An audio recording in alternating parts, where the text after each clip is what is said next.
Bonjour et bienvenue sur cette vidéo de démonstration du logiciel de gestion dédié aux activités médicales. Avant d'entrer dans le détail du fonctionnement du logiciel, regardons attentivement ce synoptique qui liste toutes les entités devant être gérées. En premier, nous avons les patients. La fiche patient comporte toutes les informations permettant de l'identifier de façon unique et complète, identité, informations relatives à son assurance maladie, etc. Puis nous avons les soignants. Cette entité permet d'enregistrer tous les intervenants devant être nominativement mémorisés dans les dossiers médicaux, qu'ils soient médecins, kinésithérapeutes ou autres. L'entité et prestations est la liste de toutes les prestations et actes pouvant être réalisés en interne par le cabinet médical, le centre médical ou la clinique. C'est à ce niveau que sont définis les tarifs que nous détaillerons par la suite. Les prestations externes regroupent toutes les prestations réalisées par des tiers tels que des laboratoires d'analyse médicale ou des centres d'imagerie médicale et qui nécessitent une gestion particulière, notamment si ces prestations font l'objet de bons de prise en charge. Les consommables regroupent tous les articles qui doivent pouvoir être facturés et dont les stocks doivent être gérés, tels que les médicaments, les seringues, les cathéters, les bandages, etc. Si votre structure médicale dispose de chambres d'hospitalisation, les caractéristiques, tarifs, etc. sont définis dans l'entité chambre. Pour finir, nous avons les assurances maladie. Toutes les modalités et les taux de remboursement sont définis à ce niveau. Nous verrons par la suite comment le logiciel gère automatiquement ce qui doit être payé par les assurances et ce qui reste à la charge du patient. L'enrôlement consiste à regrouper sur une fiche toutes les informations prédéfinies dans ce que nous venons de voir. Quel patient, quel soignant, qu'a-t-il fait, quand, combien de fois, quel consommable a été utilisé, quelle chambre a été occupée, de quand à quand, y a-t-il une prise en charge par une assurance? Dès lors que les paramètres de base ont été soigneusement définis et validés et que l'enrôlement est correctement fait, plus aucune intervention humaine ne sera nécessaire, le logiciel prend en charge la facturation, le suivi des remboursements par les assurances, la gestion des stocks, le calcul des honoraires, la production de statistiques et bien plus encore. Rentrons dans le vif du sujet.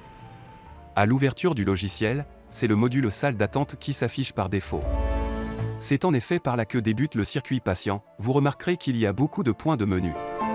C'est normal, pour la démonstration nous sommes en mode administrateur et l'administrateur a accès à tout. Dans une exploitation normale, seuls les points de menu auxquels un utilisateur a droit s'afficheront à lui. Créons une fiche patient. On indique sa civilité, son nom, son ou ses prénoms, sa date de naissance et un contact téléphonique ou une adresse email. Le groupe sanguin peut être mémorisé mais ce n'est pas obligatoire. Maintenant que nous avons créé notre premier patient, vérifions que nous avons défini au moins un acte médical et que nous avons créé un soignant. C'est le cas. Procédons alors à un premier test très simple. Rendons-nous sur le point de menu salle d'attente et cliquons sur Ajouter une visite. Le logiciel nous permet alors de sélectionner un soignant, puis de rechercher un patient dans la base de données, ou le cas échéant, de créer un nouveau patient. La fiche d'enrôlement s'ouvre avec toutes les informations préalablement sélectionnées et il ne nous reste plus qu'à sélectionner un acte dans la liste. Sélectionnons une consultation à 10 000 francs CFA. On peut à tout moment cliquer sur le bouton Situation de facturation pour voir à quoi ressemblera la facture émise en fin de consultation. C'est très simple. Prenons un cas légèrement plus complexe. Un deuxième patient se présente pour une consultation et il dispose d'une assurance maladie Chanas avec une prise en charge à hauteur de 80%.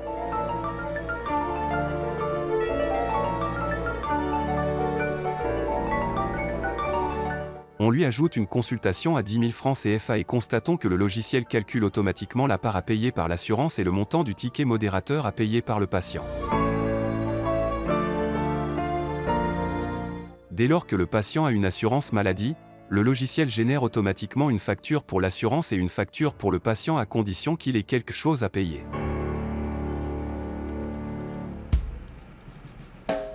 Complexifions encore un petit peu les choses. Nous avons créé deux laboratoires d'analyse. Le premier se nomme laboratoire alpha, le second se nomme laboratoire bêta. Puis nous sommes allés dans le paramétrage des assurances et avons renseigné que l'assurance Chanas prend en charge les analyses réalisées par le laboratoire alpha.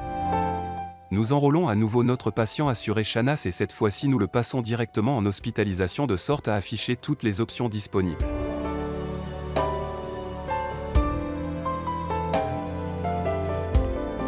On lui ajoute une analyse de goutte épaisse réalisée par le laboratoire alpha et une analyse d'acide urique réalisée par le laboratoire bêta. Nous constatons que la goutte épaisse est bien prise en charge alors que l'analyse d'acide urique est intégralement à la charge du patient. Ajoutons une chambre pour une durée de 3 jours. Là aussi nous constatons que le logiciel facture bien la part assurance et la part du patient. Nous sommes allés dans le module de gestion des consommables et avons créé 2 articles, des comprimés d'aspirine à 400 mg et des solutés glucosés de 500 centilitres. Pour chacun nous avons indiqué que la quantité en stock est de 10 et que la quantité minimum de stock était de 5. Nous allons maintenant dans le paramétrage des assurances et indiquons que le plafond de prise en charge pour les solutés glucosés de 500 centilitres est de 800 francs CFA pour l'assurance Chanas. Retournons sur notre patient hospitalisé.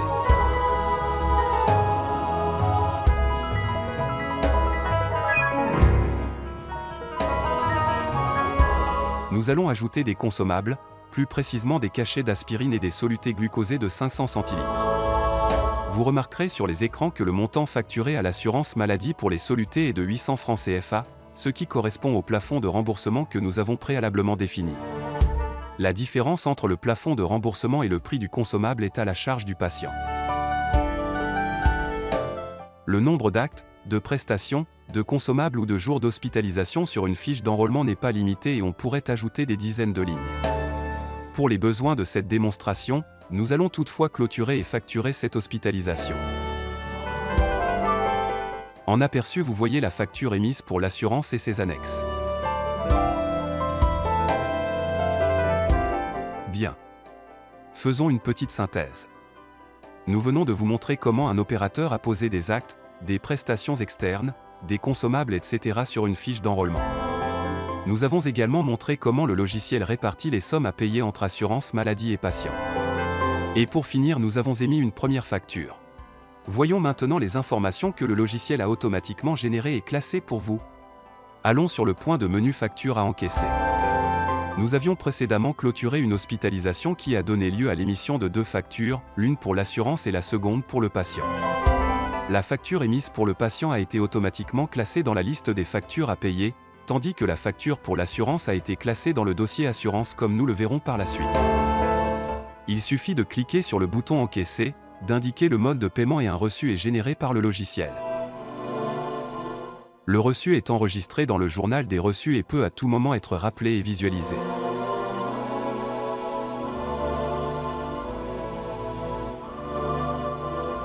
La facture adressée à l'assurance est quant à elle classée dans la liste des factures avec bon de prise en charge. Dans cette liste, on retrouve toutes les factures adressées aux assurances maladie, classées par assurance et par état d'avancement dans le processus d'encaissement, nouvelle facture, facture transmise, facture en attente de paiement, facture payée. Nous avions facturé une prestation externe réalisée par le laboratoire Alpha. Si vous ne vous en souvenez pas, soyez sans crainte, le logiciel n'oublie rien. Nous avions 10 cachets d'aspirine et 10 pochettes de solutés glucosés en stock au début de la démonstration. Voyons ce qu'il reste en stock maintenant. Il nous reste 6 cachets d'aspirine et 4 pochettes de solutés glucosés. Souvenez-vous, nous avions défini que la quantité de stock minimum pour les pochettes de solutés glucosés est de 5, or il ne nous en reste que 4 en stock. Le module approvisionnement vous aide à maintenir les stocks. Cliquons sur approvisionnement et sélectionnons le fournisseur Laborex. Le système détecte que le soluté glucosé de 500 centilitres est en dessous du stock minimum défini et propose d'en acheter un carton de 10. Si vous validez ce choix, le logiciel imprime le bon de commande. Il ne vous reste qu'à valider la réception des produits après livraison et les quantités reçues sont injectées en stock. Vous voulez savoir où sont allées les pochettes de soluté glucosé? Rien de plus simple. Ouvrez la fiche paramètres du consommable en question et cliquez sur Afficher mouvement. Vous avez même le choix du stock si vous en avez plusieurs. Tous les mouvements de stock s'affichent de façon détaillée et vous pouvez même afficher le détail des pièces justificatives. En l'espèce, nous affichons notre dossier hospitalisation. Passons aux honoraires. Pour les soignants rémunérés en pourcentage sur les actes, le logiciel calcule automatiquement les honoraires sur la base des paramètres définis. Il est même possible de corriger les paramètres en fin de période et lancer un recalcul des honoraires. La traçabilité est totale et transversale. Toutes les pièces sont tenues dans des journaux spécifiques avec module de recherche. Toute facture ou reçu peut être retrouvée en quelques clics de souris. Il en est de même pour les dossiers patients. Reprenons notre patient qui avait été hospitalisé.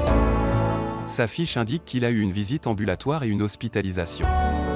L'historique précise les numéros d'enrôlement, les dates, heures et les noms des médecins traitants. Si on ouvre un élément de l'historique, c'est tout le détail qui s'affiche. On retrouve les actes, les consommables, les prestations et les chambres d'hospitalisation. Qui dit activité médicale, dit rendez-vous. Le logiciel intègre un module de gestion des rendez-vous très flexible et avec des fonctionnalités évoluées telles que l'envoi de confirmation par email ou par message WhatsApp. Voyons comment cela fonctionne. Nous cliquons sur le menu prise de rendez-vous et rien ne s'affiche. Normal. Nous n'avons pas encore indiqué au logiciel qui travaille quand. Alors commençons par cela. On commence par aller dans la liste des soignants pour indiquer lesquels sont susceptibles de donner des rendez-vous. C'est très simple, il suffit de sélectionner le choix oui dans la liste déroulante avec prise de rendez-vous. Puis nous nous rendons sur le point de menu planning soignant pour définir qui travaille quand. On dira que l'on va créer les pages vides des agendas. Le lundi, ce médecin donne des rendez-vous toutes les 30 minutes de 8 h du matin à 17 h de l'après-midi. Voilà les créneaux horaires créés. Maintenant que des créneaux horaires existent dans le planning, il devient très facile de prendre des rendez-vous. Il suffit de se placer sur le jour demandé et de cliquer sur un horaire disponible. On saisit un nom et un contact ou on sélectionne un patient dans la base de données et on clique Enregistrer. Les créneaux horaires occupés apparaissent en gris sur le planning. Pour modifier ou supprimer un rendez-vous déjà pris, il suffit de le sélectionner et de procéder aux modifications. Après validation, le patient reçoit une nouvelle confirmation par email ou WhatsApp. Nous restons à votre disposition pour tout complément d'information.